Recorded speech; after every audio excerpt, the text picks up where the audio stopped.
Bueno, esta claramente es uno de los factores comunes que están en todas las zonas más longevas del planeta y te diría en todas las zonas más sanas del planeta. Creo que hay un punto esencial que tiene que ver con la cantidad de horas que estamos en movimiento y la cantidad de horas que estamos en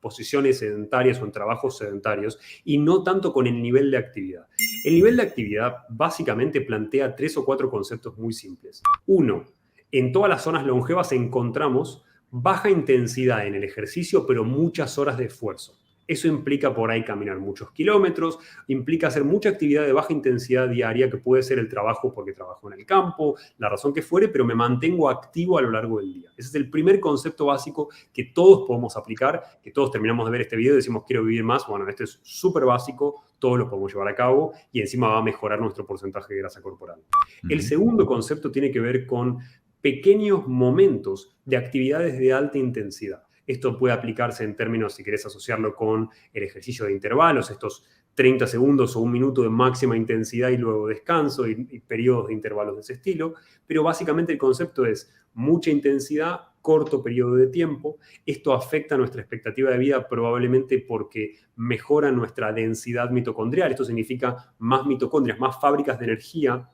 por célula, por ende más energía disponible, no solamente significa que vos tenés más energía, sino que también significa que tenés más energía para priorizar la reparación en tus tejidos, que es algo que normalmente no hacemos si tenemos baja energía, y por ende es uno de los mecanismos que aceleran el envejecimiento. De hecho, hoy se está estudiando el envejecimiento como concepto en muchas líneas terapéuticas diferentes y uno de los criterios básicos de la aceleración del envejecimiento se llama disfunción mitocondrial, que fallen estas fábricas de energía porque no tienen los nutrientes, porque no tienen la cantidad de mitocondrias por célula que necesitamos o por cualquier otra razón. Entonces, en principio básico, baja intensidad, mucho tiempo, y sobre todo pequeños intervalos de alta intensidad. Y luego, por supuesto, en términos osteoarticulares, hay algo que es absolutamente crucial, que no tiene tanto que ver con el desarrollo de masa muscular, sino con la ganancia de fuerza, que son los ejercicios de fuerza, el entrenamiento de fuerza, que es cualquier actividad muscular donde estamos trabajando con un muy alto porcentaje del peso total que podemos mover o levantar haciendo ese ejercicio. Y lo que tiene de interesante esto es que si bien no es tan fantástico para la hipertrofia, para ganar masa muscular, sí es fantástico para lo que tiene que ver con el aumento de la densidad ósea. Acordate que hasta hoy se piensa que la densidad ósea pica aproximadamente a los 30 y que a partir de ahí luego vamos perdiendo densidad ósea. Entonces, mantener densidad ósea porque estamos haciendo ejercicios de fuerza o aumentarla porque somos jóvenes y tenemos 18 o 20 años y llegamos a nuestro pico con más cantidad de densidad ósea, nos protege en términos de longevidad de muchas enfermedades, nos protege de osteoporosis y a su vez nos da algo que a mí me parece absolutamente esencial, que es una combinación de movilidad y fuerza, que es la independencia. A mí no me interesa vivir hasta los 100 años si yo, acostado en el suelo, no puedo levantarme, si estoy preso de mi propia incapacidad física. Entonces, realmente entrenar ejercicios de fuerza desde cualquier momento, no importa si tenés 50 años y estás empezando hoy o si tenés 18 y querés maximizar todos estos beneficios a lo largo de tu vida, disminuye el riesgo de muchas enfermedades. Y a su vez, sabemos que la evidencia nos indica que trabajar con el 80% o más del peso que podemos levantar no solamente mejora nuestras capacidades musculares y aumenta nuestra densidad ósea, sino que aumenta la densidad de muchos tejidos que tienen que ver con tejido conectivo. Entonces, a nivel ligamentario es algo positivo, protege nuestras articulaciones, contrariamente a lo que nos imaginamos. Entonces, trabajar bien y entrenar bien muscularmente hace que mantengamos nuestras articulaciones más sanas a lo largo del tiempo si nosotros le permitimos recuperarse entre entrenamiento y entrenamiento. Por ende, es algo que a nivel de fuerza es esencial y te diría que la combinación de estos 3 conceptos a nivel de ejercicio valen para cualquier edad, porque yo puedo trabajar fuerza sin importar si puedo levantar 100 kilos o 1 kilo. Es simplemente respetar el precepto de levantar aproximadamente el 80% del peso que yo puedo levantar haciendo ese ejercicio, siempre y cuando pueda mantener mi postura correcta. Y otro concepto que me parece central dentro de lo que tiene que ver con ejercicio es que hay un tema con la cantidad de horas que estamos quietos. Si yo estoy sentado 8 horas en un trabajo, eso aumenta mi riesgo cardiovascular y aumenta mi riesgo de muchas enfermedades, pero te menciono el cardiovascular porque no deja de ser más del 50% de las muertes no traumáticas en el mundo hoy. Entonces, si me voy a ocupar de prever algo y disminuir el riesgo de algo, disminuyo el riesgo de lo más frecuente. Entonces, está muy asociada la patología cardiovascular al tiempo sedentario, pero a su vez La cantidad de horas que yo estoy quieto sin moverme también afectan a mi variabilidad de la frecuencia cardíaca, que es una regulación que tiene mi cuerpo, mi sistema nervioso, entre la parte más excitatoria, que es la simpática, y la parte de relajación, que es la parasimpática. Y esto es esencial porque mantenerme más activo puede hacer también que yo mejore mi fuerza de voluntad, que es algo que está muy asociado a la variabilidad de esta frecuencia cardíaca. Entonces, ¿qué requiere de mí particularmente para sostener esto en el tiempo? Que si trabajo 8 horas sentado, cada hora me haga una caminata de 400 metros. No requiere mucho, requiere que vos mantengas el flujo sanguíneo constante en la mayoría de tus zonas y que por lo menos cambies de posición y te muevas con la mayor frecuencia posible. En primera instancia, si no tenés ninguna incapacidad, si no tenés ninguna pérdida de habilidades para el movimiento, si tenés condiciones normales, vos naturalmente siempre podés hacer interrupciones de tu sedentarismo en las cuales cada hora estirás las piernas y te movés 400 metros. Te vas a dar una vuelta a manzana, si no querés salir de tu casa incluso lo podés hacer adentro, pero si es posible salir afuera mejor, porque eso también impacta negativamente en nuestra expectativa de vida, el mantenernos respirando la calidad de aire que estamos respirando hoy en día, pero es otro tema. Entonces, en términos prácticos, yo puedo levantarme una vez por hora para dar una vuelta a manzana, para hacer 400 metros, me puedo dedicar a hacer cualquier tipo de tarea que tenga que hacer cerca del trabajo. Eso es como para meterlo adentro de mi rutina. Y luego, por otro lado,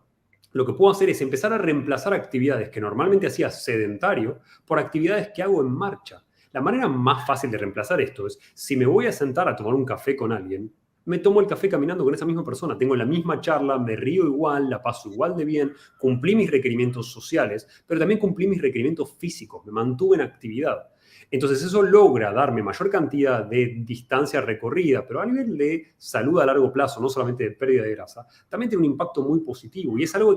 estas dos cosas son cosas que todo el mundo puede hacer, reemplazar estas actividades sedentarias por actividades en movimiento, no importa si es acompañar a mis hijos a la escuela, si es tener un café, tener una llamada telefónica que en vez de ser una reunión sentado puede ser caminando. Todo esto me facilita mantenerme en actividad en un mundo que obviamente atenta contra nuestra actividad física. Y por otro lado, en términos de lo que tiene que ver con HIIT, el HIIT es muy bueno, sobre todo a la mañana, cuando nosotros queremos activar nuestro organismo y decirle a mi organismo, mira, ya estoy despierto, frename todas las funciones fisiológicas del sueño y activame las funciones que tienen que ver con el día, porque necesito estar atento, porque necesito funcionar, porque necesito no estar cansado, porque no duermo bien, etc. Entonces, me echar las actividades de HIIT que me toman 5 minutos adentro de mi casa, antes de salir de mi casa al trabajo o lo que tenga que hacer, para empezar mi día activando mis mitocondrias y con energía, es una muy buena idea y es algo que te toma 5 minutos y que no requiere ningún equipamiento de nada. Y lo único que requiere un poco más son los ejercicios de fuerza, donde realmente el precepto es que necesitamos mantener una cierta continuidad de ejercicios y ya en líneas generales suele implicar o ir a un gimnasio o levantar pesas, etcétera. Pero realmente la idea básica es que cualquier actividad que te dé fuerza, que te ayude a desarrollar eso y que respete estos parámetros de que estoy levantando el 80% del peso que podría levantar en ese ejercicio, funcionan. Y no importa si lo haces una sola vez por semana o lo haces todos los días, no vas a poder hacerlo, pero o lo haces 3 veces por semana. Todo lo que hagas suma. De hecho, podemos mantener mucha masa muscular si nosotros entrenamos una sola vez por semana porque simplemente no podemos más. Los extremos polares en líneas generales suelen tener reglas que aplican de manera similar. La realidad es que los niños, naturalmente, cuando yo recién ingresé a la carrera de estudiar medicina, la idea que prevalecía tenía que ver con que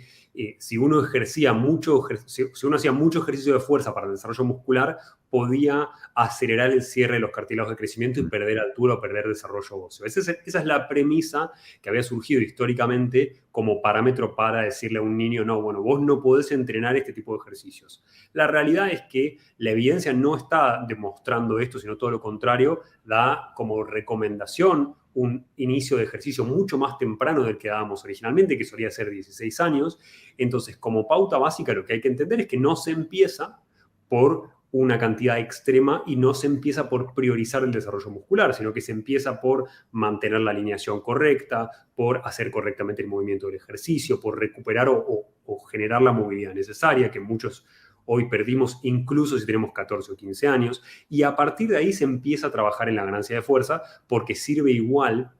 Y porque lo que no queremos es generar mucha hipertrofia, que eso sí va a impactar por ahí en que estamos dedicando el anabolismo de nuestro cuerpo, que debería ser como la construcción de tejido, que debería ser de la altura y de nuestros tejidos, la estamos desviando hacia la construcción de músculo. Pero si no estamos pensando con esa premisa, podemos hacer actividad a cualquier edad. De hecho, el problema está en cuando no hacemos la cantidad de actividad suficiente durante nuestro desarrollo. No hace falta que sea con pesas, pero podemos empezar a ganar fuerza desde chicos con muchos parámetros que no usan o no brindan este riesgo del cierre prematuro de los cartílagos de crecimiento. Y con la vejez, con gente, ni siquiera te digo de 70 que no te la voy a considerar vejez, sino con gente de 80 o 90, es que nos está demostrando lo contrario, nos está demostrando que empezar a hacer actividad física, incluso si empiezo a esa edad, vale y sirve. Obviamente no sirve lo mismo que haber hecho toda la vida, porque no vamos a llegar con la misma densidad ósea, no vamos a llegar con la misma densidad de tejido conectivo, no vamos a estar igual de protegidos frente a lesiones. Entonces el recaudo que tengo que tener en la vejez tiene que ver con las lesiones posibles y tiene que ver con mantenerme en el rango y con evitar ese proceso. Pero un tipo de ejercicio que me ayuda a desarrollar fuerza igual y que evita ese riesgo de lesiones y fortalece todo lo que tiene que ver con mi articulación, con la movilidad y además me brinda fuerza, tiene que ver con los ejercicios hiperlentos, que son los ejercicios donde uno ejecuta el movimiento de una manera muy lenta, muy progresiva, donde va trabajando cosas que tienen que ver con el control muscular y con muchas otras procesos que son muy beneficiosos para alguien que tiene más de 70 años. Entonces, no quiero empezar levantando pesas normales, me parece perfecto, me aseguro de mi alineación, que mi alineación sea correcta, me aseguro de que mi movilidad sea correcta y a partir de ahí ejecuto primero ejercicios muy lentos de estos súper lentos para ir ganando fuerza, porque aparte se hacen con mucho menos peso, y luego puedo ir llegando a estos límites donde mi búsqueda a los 90 años, si levanto pesas, ¿cuál es? Que si yo me caigo al piso no me fracture la cadera, que yo me pueda levantar solo, que yo pueda mantener mi independencia cuando voy perdiendo músculo a lo largo de la vida por sarcopenia, que pueda mantener mi independencia porque tengo la fuerza necesaria para hacer todas las actividades de mi rutina y de mi vida cotidiana. Ese es el objetivo cuando yo tengo 90 años y levanto pesas.